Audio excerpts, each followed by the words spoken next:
In Chennai, the health situation as of mid-January 2026 is dominated by seasonal surges in respiratory and mosquito-borne viruses, which are typical for this time of year following the northeast monsoon. 1. Seasonal fever surge, high activity.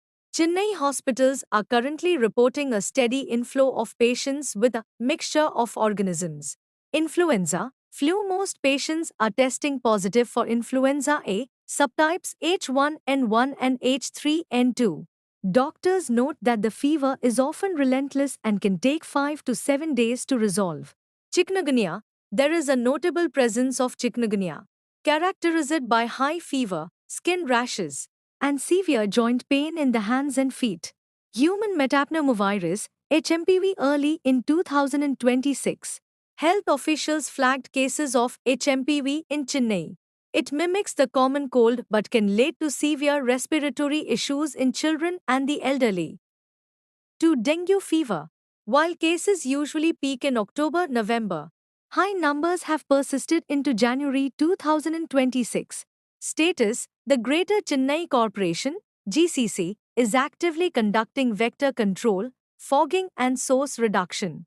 Warning: doctors have noted a trend of inflammatory cytokine storms in some younger dengue patients, making early diagnosis crucial.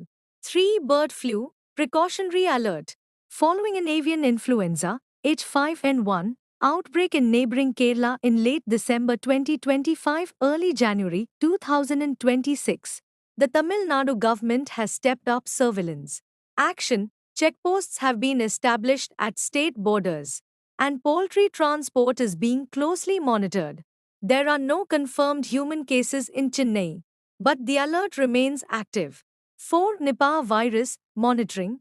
While the active outbreak is currently in West Bengal, as of 13th January 2026, the National Institute of Epidemiology in Chennai is part of the Coordinated National Response Team. Local risk: there are no cases in Chennai. However, since Nipah antibodies have been found in fruit bats in Tamil Nadu in the past, health experts advise general caution regarding fruits bitten by animals. Comparison of symptoms in Chennai.